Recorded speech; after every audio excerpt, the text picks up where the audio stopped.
Sementes. Diálogos para plantar, colher e dispersar ideias.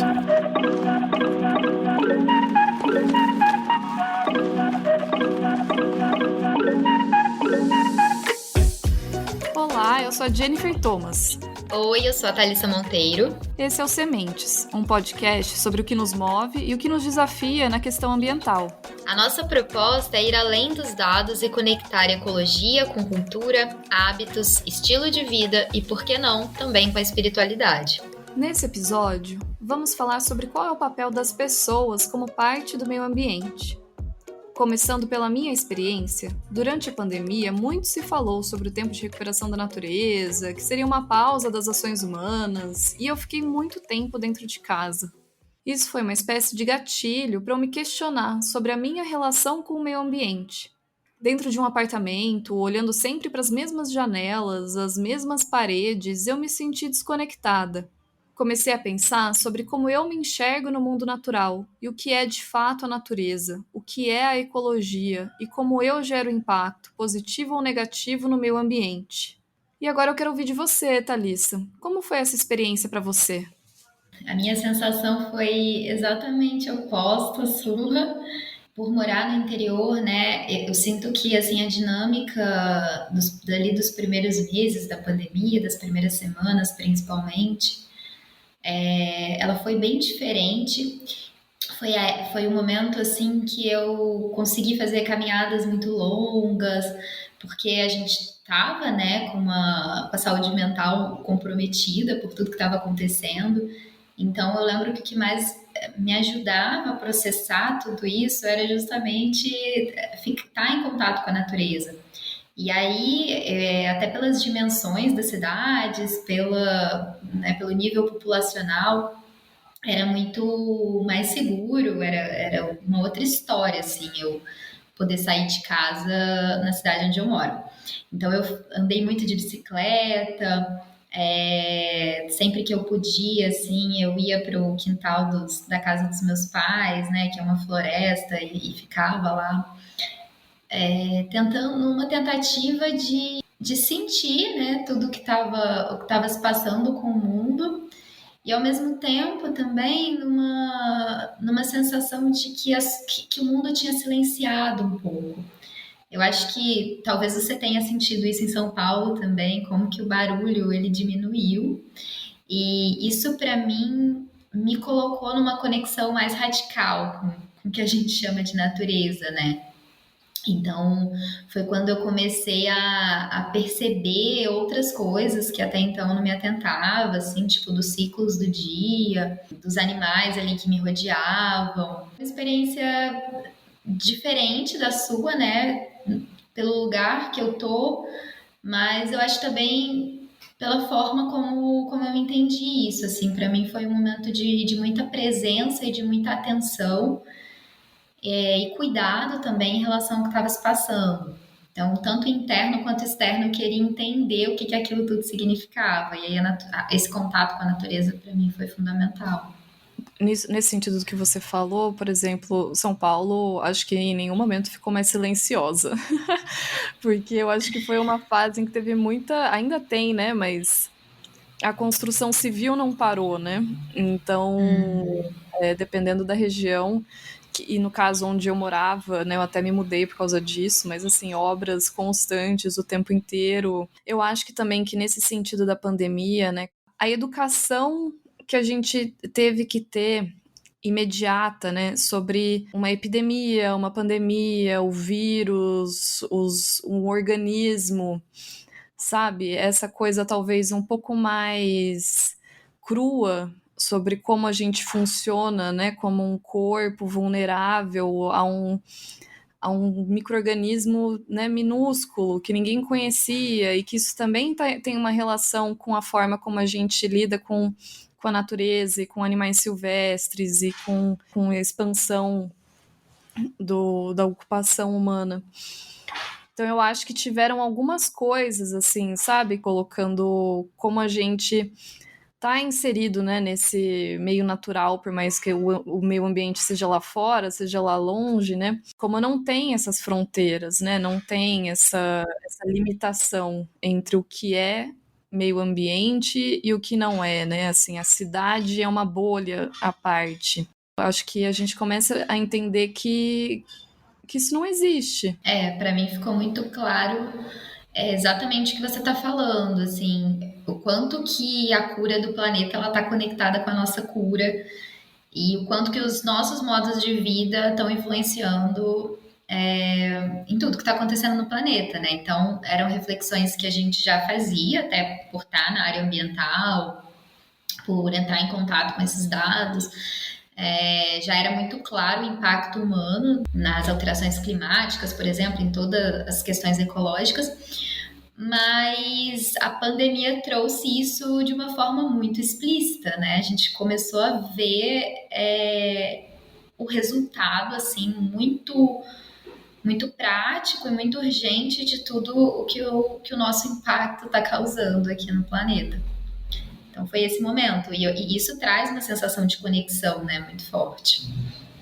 E nesse tempo, né, assim, percebendo a sua conexão com a natureza e observando também mais de fora, né, por rede social, enfim, pela internet, teve alguma coisa que te chamou mais atenção no sentido de informações, de comunicação, assim, como que você percebeu também essa mudança durante a pandemia? Um ano antes da pandemia, eu conheci o livro do Ailton Krenak, o Ideias para Adiar o Fim do Mundo, na Flip. E foi um livro que me tocou muito, enfim, pelas ideias, chama até de subversivas, né, que ele trazia ali, em relação a uma crítica, assim, bem, bem profunda sobre o que o ser humano está fazendo com o planeta. Mas quando a pandemia chegou, aquilo tudo de fato fez muito sentido. E não só para mim, né? Eu percebi uma expansão do pensamento indígena, assim como um todo, nas redes sociais, e de outros pensamentos que não estão conectados à modernidade ocidental, eurocêntrica, né? Outras formas de fazer mundo. E eu fui percebendo o quanto que ali tinham recursos, né? Tem recursos preciosos para que a gente possa repensar o nosso caminho aqui enquanto humanidade no planeta. E que a gente precisa começar a olhar para essas visões de mundo, para essas formas de existir, para a gente poder lidar com as questões que a humanidade tem implicado nesse momento. Então, como a gente falou, né, no último episódio, essas visões de mundo, elas foram suprimidas por um processo colonial, que ele vai além da colonização territorial. Então, é um processo no qual um certo tipo de conhecimento ele é colocado acima dos outros como mais relevante, mais libertário, mais progressista, né? E isso traz uma necessidade de mudar, transformar ou até esconder esses outros conhecimentos que são considerados atrasados e primitivos, como os saberes indígenas. E durante a pandemia, o que me pareceu assim, né, estar acontecendo é uma retomada desse espaço de poder por esses povos, não que eles tenham deixado de existir, de falar sobre as suas experiências, mas as redes sociais começaram a ser inundadas por esse tipo de pensamento. Hoje a gente pode dizer que são formas de pensar o mundo, de sentir o mundo, de estar no mundo não dualistas. E o que isso significa, né? Eles não são pautados e baseados nesses dualismos que o pensamento ocidental tem como natureza e ser humano, cultura e natureza, corpo e mente, sentir e pensar. Então são existências onde essas coisas elas estão conectadas num único processo. E a partir daí, o que eu acho mais importante da gente olhar para essas formas, né, de existir, é que isso se transforma numa prática diferente em relação a esses outros seres mais que humanos, né, ou seres não humanos, que a gente chama de natureza. Então, isso se traduz numa ética do cuidado, numa ética de respeito, numa ética amorosa com esses lugares. Alguns povos, né, o rio é considerado um avô, a montanha é considerado uma parente também, uma troca relacional, né, que é muito mais do que enxergar a natureza como um recurso. Então, a partir do momento que você vê o rio como um avô, quando o rio ele é poluído, não é simplesmente uma água que você está contaminando, mas é o seu próprio parente, é aquele que te dá vida, que te provém alimento, que te dá possibilidades até espirituais, né? Então, quando a gente fala de uma ética assim dos povos indígenas, né?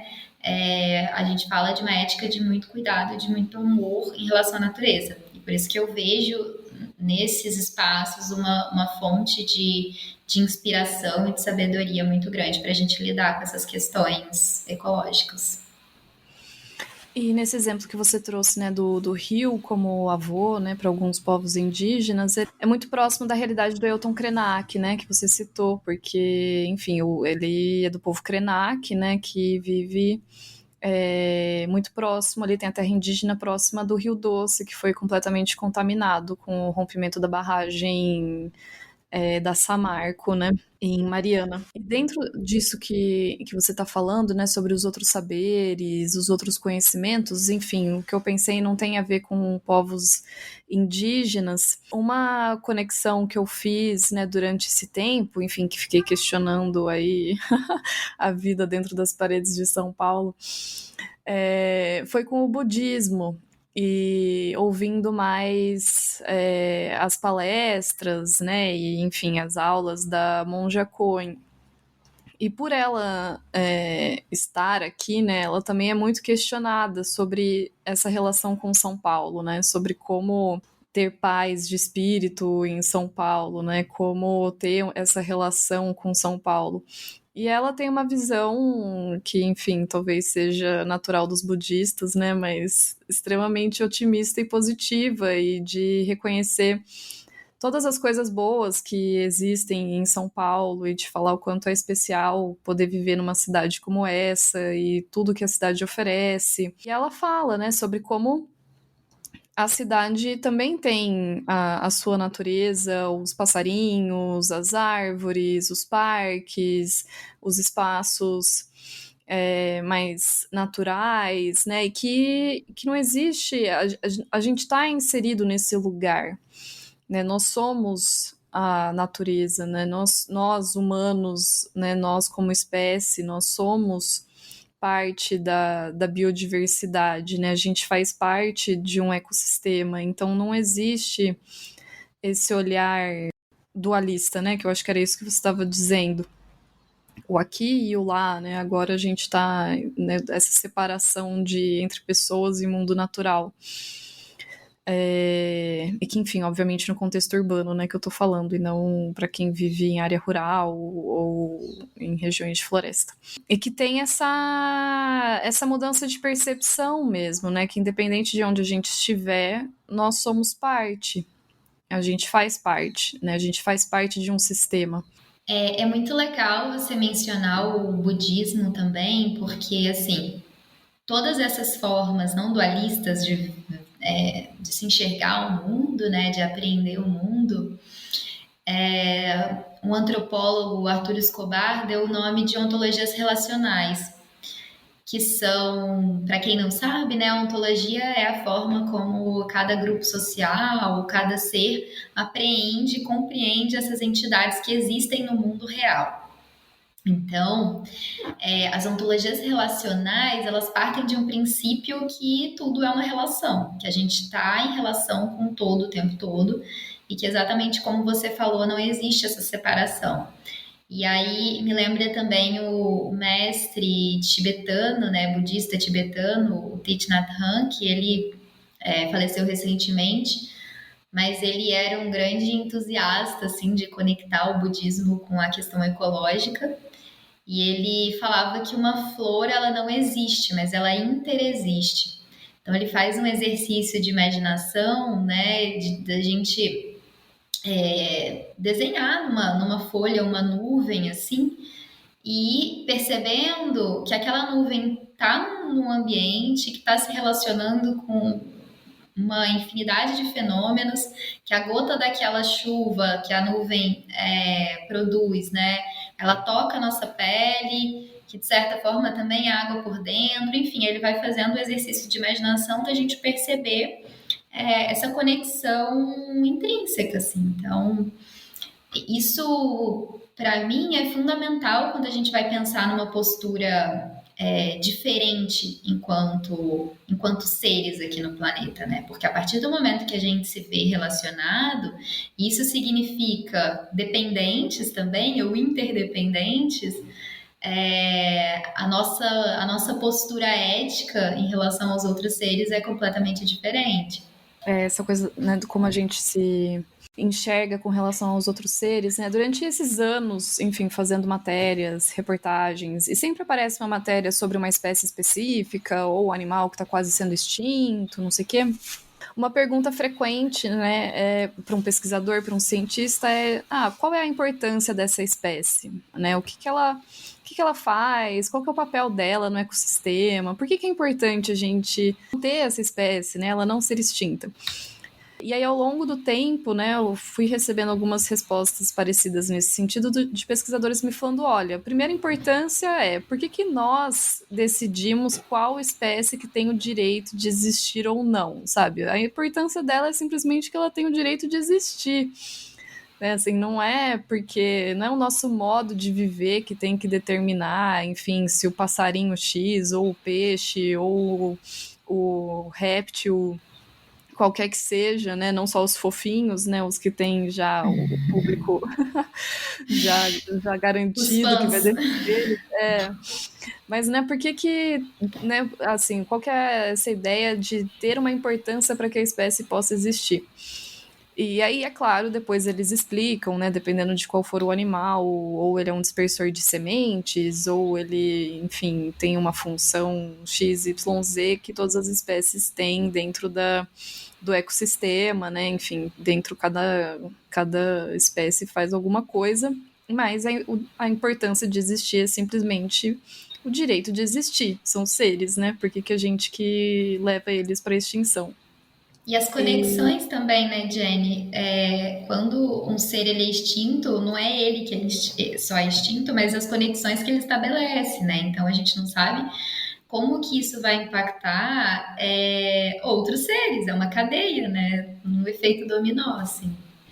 Exato, e que chega até nós. E um curso que eu fiz recentemente pela internet, assim, e meio aleatório, né? Eu não sabia exatamente o que esse curso ia trazer, mas sobre ecologia, e um curso online, dá para fazer de graça. E que é um estudo de caso de um parque que chama o Parque Nacional de Gorongosa, que fica em Moçambique. E aí eles começam a estudar esse parque porque a região, né, passou por uma guerra civil e essa guerra civil fez com que a população dos animais reduzisse drasticamente. Então eles começam um trabalho de conservação para tentar recuperar a população dos animais até um nível parecido com antes da guerra. E aí eles, enfim, isso mostra várias camadas, né, dessa cadeia de animais, desde o predador topo de cadeia, os herbívoros, insetos, e eles vão mostrando, né, o que muda, porque se tinha uma população mais baixa de um herbívoro, por exemplo, como que isso afeta todo o resto, assim, né? Tem toda essa implicação de fatores. Uma conclusão importante disso é sobre o nosso papel como seres humanos dentro dessa manutenção de um ecossistema. Então, tanto no início com a guerra, que foi uma ação humana, né, que levou ali a uma devastação da biodiversidade, e como hoje são os humanos também os responsáveis por manterem o ecossistema. Então, também são as ações humanas que vão fazer com que a gente consiga ou frear emissões de gases de efeito estufa, ou impedir que uma espécie desapareça. A gente tem um efeito negativo e a gente faz parte da biodiversidade porque a gente altera tudo, a gente altera os ecossistemas, a gente altera o funcionamento, a gente faz barragem, altera o rumo dos rios, mas a gente também tem o papel de proteger, de preservar e de impedir que essas coisas continuem acontecendo. Então, quando a gente se entende como parte, né, a gente entende que a gente altera o funcionamento das coisas, seja pro lado bom ou pro lado ruim. É legal isso que você está falando. Eu até lembrei de um episódio aqui do podcast sobre agrofloresta, porque o sistema agroflorestal ele funciona de forma completamente diferente, né, da monocultura. Então, ao invés de colocar um único alimento para ser produzido, uma única espécie de planta, a agrofloresta, ela trabalha em conjunto com a natureza e com ciclos da natureza, então é diversa, são vários alimentos produzidos, né, num espaço pequeno, assim como acontece nas florestas reais. E o ser humano ele tem um papel fundamental dentro desses cultivos, que é o de agente regenerante. Então, ele vai acelerar esses processos, né? Porque se a gente deixar uma floresta fazer isso sozinha, ela vai fazer no seu próprio tempo, mas a partir do momento em que o ser humano decide se alimentar e produzir alimento dessa forma, ele pode entrar em comunhão, em parceria com esses espaços, né, e se tornar um agente de transformação ali naquele movimento. Então, se, por exemplo, uma árvore ela vai cair em algum momento e ela vai se tornar um alimento para o solo, o ser humano ele pode fazer uma poda para que isso aconteça, claro que num tempo benéfico ali para aquele ciclo, né, para aquele sistema, mas sem ter que esperar todo esse tempo que seria natural. Então, isso para mim é uma expressão e uma inspiração para como a gente pode agir em comunhão com essa vida no planeta, como a gente realmente não precisa ser agentes de destruição, mas bem pelo contrário, a gente pode incentivar, né, essa regeneração e essa vida no planeta. Sim, até porque depois que passa, né, assim, hoje que a gente consegue, tem mais tecnologia, tem mais recurso, né, a gente consegue avaliar, né, analisar o impacto das ações do passado nas condições que a gente tem hoje, e aí as pessoas, né, enfim, cientistas começam a criar soluções mirabolantes para conseguir reverter o que foi feito antes, né? Então, por exemplo, agora a gente está num período que é conhecido como a sexta extinção em massa e que é totalmente causada pela espécie humana. Então, tiveram 5 grandes extinções no passado. Então, né, os dinossauros foram extintos e aí, antes dos dinossauros, outras 4 grandes extinções, e todas causadas por fenômenos climáticos, naturais, né, ou a queda do meteoro, que é, acho que a principal teoria para os dinossauros, enfim. E agora, na sexta extinção, somos nós estamos causando, nossa espécie causou, né, a extinção já de várias outras espécies que desapareceram, que literalmente não existe mais nenhum animal vivo de uma espécie que existia no passado, e várias outras que estão no limite, né, que tem poucos indivíduos da mesma espécie que logo eles podem desaparecer. E aí surge alguma ideia, buscar genes, vamos não sei o quê, vamos fazer alguma coisa mirabolante para trazer esse animal de volta. Vira uma coisa contraprodutiva, porque gasta todo esse dinheiro, todo esse esforço, todo esse recurso, para algo que hoje a gente já tem o conhecimento de que isso vai trazer prejuízos para a nossa vida como a gente conhece hoje. Assim, não só pelo lado filosófico, ético, moral, de que nenhuma espécie deveria ser extinta, mas porque elas prestam serviços, né? Elas têm funções, a gente precisa dos polinizadores, a gente precisa dos dispersores de sementes, a gente precisa dos grandes predadores para eles controlarem as populações dos animais, para eles ficarem mais saudáveis. Então tem uma série de funções e que para substituir tudo, né? Imagina, você vai substituir todas as funções por uma máquina, por coisas que geram muito mais trabalho, né? O que eu vejo é a humanidade se debatendo para tentar encontrar formas de continuar vivendo como ela vive sem ser extinta, né? Sem ser expulsa desse planeta. E ao mesmo tempo, enfim, consumindo recursos como se eles fossem infinitos, né? E também como se eles fossem recursos, que aí é uma outra coisa que a gente pode pensar, se a natureza de fato ela é um recurso para a vida humana. Mas, então, assim, tudo para a gente não repensar o nosso modo de vida, né? Essas soluções de geoengenharia, por exemplo, são soluções baseadas exatamente no modelo de pensamento que causou todo esse problema. Se a gente for retomar a nossa conversa, né, um modelo dualista que dividiu, que separou, que achou que uma espécie poderia dominar a outra através da tecnologia. Então, mesmo sobre a capa de soluções ambientais, essas soluções elas continuam gerando mais problemas. E aí, por exemplo, a discussão em relação aos carros elétricos, né, que por um tempo foram vendidos assim como a grande resposta para as emissões e que realmente pode ter um impacto positivo, mas que tem um outro problema que precisa ser pensado, que é a produção de baterias. E a mineração, né, que hoje é uma das grandes responsáveis assim, pela degradação ambiental. Então, enquanto a gente não repensar a base assim do nosso pensamento, as estruturas que nos formam enquanto sociedade, as nossas ontologias, a gente vai continuar produzindo problema. Então é muito interessante você trazer isso, né? Porque às vezes a solução ela é mais simples, porém mais desafiadora do que parece, porque ela exige que a gente repense toda a nossa forma de estar aqui nesse planeta. Nesse sentido, né, do que você trouxe agora sobre a gente repensar o nosso modo de vida, quando a gente começa a se entender não só como parte de um sistema econômico, mas também como parte desse ambiente, né, da natureza, do mundo natural, eu sinto que a gente também começa a ficar mais próximo dessa percepção das ações e das soluções.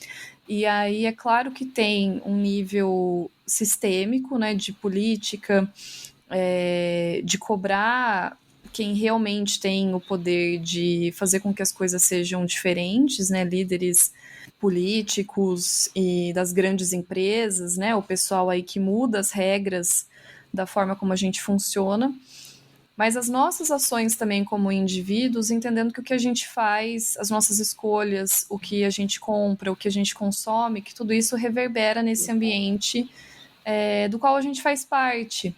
Que a solução ela não está só em pensar que alguém vai resolver o seu lixo, que alguém vai resolver o problema para te entregar uma alimentação já pronta da melhor forma possível, que alguém vai resolver os problemas desse caminho, né? Que a gente também pode tomar os primeiros passos, né? E tomar algumas ações que fazem com que isso seja mais fácil e que estimule esse sistema também, essa transformação ao longo das etapas, né? Que a gente também fortaleça esse sistema pelas nossas escolhas, pelo que a gente decide, onde a gente decide colocar o nosso tempo, o nosso dinheiro e a nossa atenção, né, para o mundo.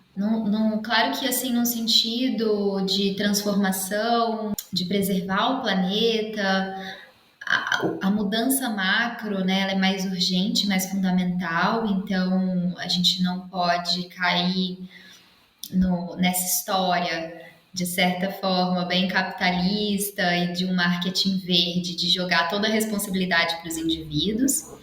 Então, a gente tem que fazer essa cobrança de uma mudança de sistema. Porém, nós somos parte dessa engrenagem, né? A gente falou isso o episódio inteiro. Então, se a gente não for essa transformação, se as nossas escolhas elas não apoiarem esse mundo que a gente quer ver nascer, mas continuar apoiando na maior parte do tempo esse outro mundo que a gente já não concorda mais, não faz sentido, né? Nem essa cobrança do macro.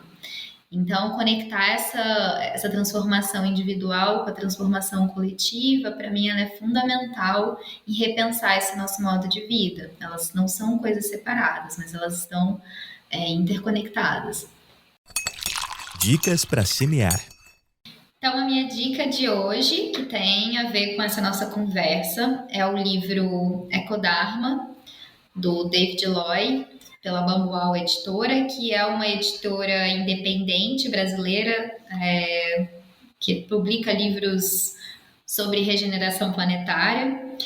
E esse livro, ele traz ensinamentos budistas para que a gente lide com essa urgência ecológica. Então, ele vai conectar exatamente isso, essa transformação individual com a transformação coletiva. E eu vou ler um trechinho para vocês entenderem, né? Que é quando ele fala sobre a importância da meditação, da presença, da atenção plena nesse processo.